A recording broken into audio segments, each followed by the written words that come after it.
and it is the Desert Fox, signing on. And for today's video, we shall be exploring the fascinating wonders of alternate history, and that whatever will become of our history, and they play in the interesting scenarios that plague our human minds. So join me and come in to a world of fascination. So, may we put on our Stahlhelm Muktu helmets, and let's dive into World War II alternate history.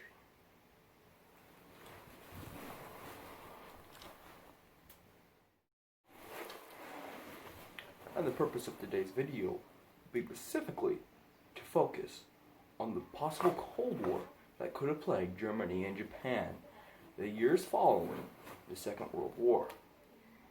So, the years following the Second World War were some of the toughest in our regular history.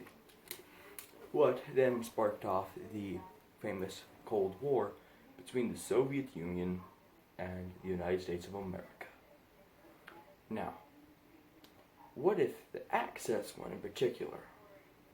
So, first thing we have to set down for ground rules.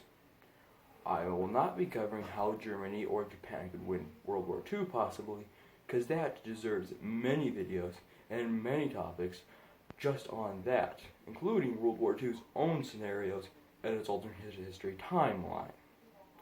That is a topic for a far another day.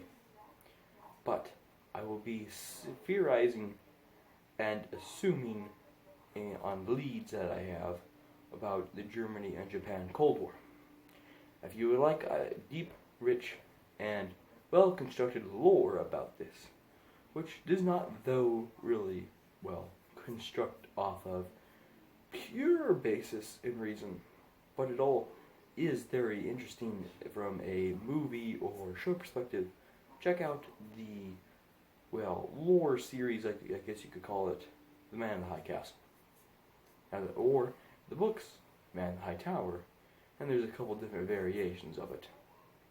Now, I please recommend that to watch the books on audiobooks, Amazon, or many other devices, such as, like most TV shows and media, it very much leaves something to be desired, and is not based on pure historical fact, and also seems just like pure shaming in today's modern media culture. So basically, what we'll be doing is basing off of pure science theory, not theory, sorry, but facts that we can kind of build a theory off of. Excuse me. So, we start out with, what year would Germany possibly win? So we'll have to discuss a little part of how Germany could possibly win. Okay, we'll not go into full basis like I said, but here we have basically Germany somehow either through defeating the Allies at Normandy Beach, which is not that hard to see, such as at Normandy Beach there was literally the skeleton crew there to actually defend it. And if Hitler could have woken up a little earlier, the tank divisions could have easily been there on time to save the day for Germany. So, that's one of the ways. Now, we have to say, it must take a long time for a Cold War with Japan and Germany to take off, shouldn't it? Such as, even after basically the war is ended, then you have to go to America, fight Americans on American soil, then make a whole round and not division. So we have to set this up at a later time date. The war would not end on August 1945, quite possibly end sometime in November 1948 or 9. By this is first the Germans have to take out the Soviet Union, and then have to take out America, then split up, then Mexico, then many of Latin America, and then subspread communism, then China and Japan would have to go all over and be doing their work, and they'd be relying heavily off of Germany and Japan at the same time. And it would be a very long time before we ever see the Cold War ever starting to even rumor its head. But when it does, it'll be very interesting. So, we have to go to where basically these areas would be. Now I pulled up a map of how the Axis in 1946 would split America. Now Hitler did not have plans of going to war with America, but he had to win Britain, and he called upon their allies, and then after Pearl Harbor. Now basically when World War II kicked off, Hitler said, okay, we're probably going to have to go to war with America. So Hitler and Japan drew up plans to split. So what you have is you have the East German side and you have the West Japanese side. Now the West Japanese side is basically just a completely controlled Japanese side, and you have a middle ground, and then all the Germans are on the east side. Who controls the main majority of the territory is the Germans. Who controls the main part of the Western territory is obviously the Japanese, and there's a little middle ground which stays in the American Constitution, even though it is granted to actual Southerners, as in Ku Klux Klan, everything like that. And then Japanese have a problem with this, so they gift it to Indo-Koreans. So there's even in the neutral side, there's a little bit of a split. So we can say there's a double split of basically packed territories. What you would call them would be summarized as satellite countries. So we even have more of that. Jesus, so this problem keeps going on. So what we would see is a long drawn out Cold War, but the problem is we don't know if this would actually end like our Cold War. No war, everything was good, nuclear alarms were disabled, treaties were remain, and everything was chill.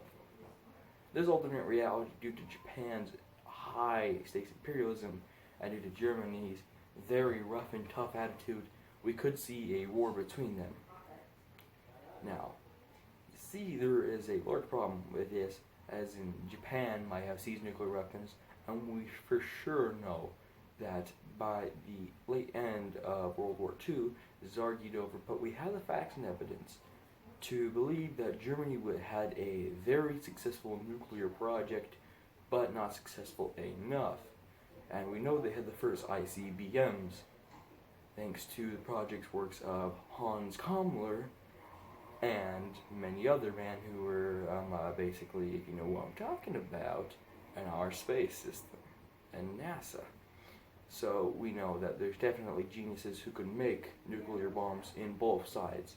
And particularly Japan had high hopes for their particle division and nuclear scientists. So we might see definitely nuclear bombs definitely being used. Now proxy wars we could probably see would not be in or Vietnam, Afghanistan, Iran. It would particularly actually be in not Korea, but actually Mexico or Canada. It's very close to American soil, but you remember, each of these countries are not technical homelands, so that means a foreign government policy does not really have to worry.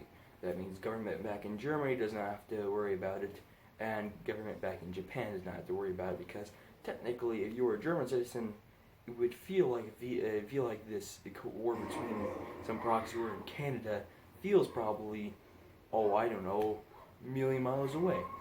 And for the average American citizen, we'd be going for some hard times. At the end of this Cold War, would be possible revolutions. Now, we're getting to the very ground basis of this, discussing the very minimal.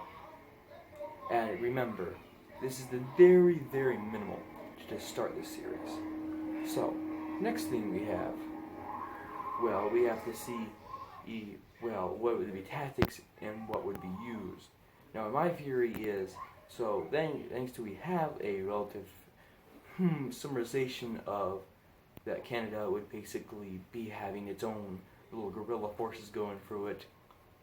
Could we basically see more tactics and kind of develop this? Yes. In Mexico, definitely. Now, why I think it'll ever be in Japan's control in Mexico than Germany's is because Japan always wanted Mexico in the Second World War, and Germany always wanted Canada in the Second World War. This makes sense because each place is populated by different races, and also Hitler had a more iron and oil priority. Japan had a more food and just pure land, we have farm workers and slaves, because Japan did use many slaves for their crop production, as well as make so as much oil. So, basically, we have to develop some theories and some stuff. Now, for this, in order to work, you have to draw up some whiteboards. But that will be for tomorrow's episode. I will be releasing these at separate times. Now, please, the second episode will be coming out in about the next hour. I'm serious about this because YouTube restricts me by not having 1,000 subscribers, so I cannot upload a video longer than 16 minutes. Please, hit like, subscribe, and join this group. Share with your friends, and leave a comment. If there's anything you'd want me to do or say, please leave it in the comments. And remember, stick around for episode 2. It will be out in probably the next hour, I would say. Thank you very much for watching. And it is Fox Channel. Sign off.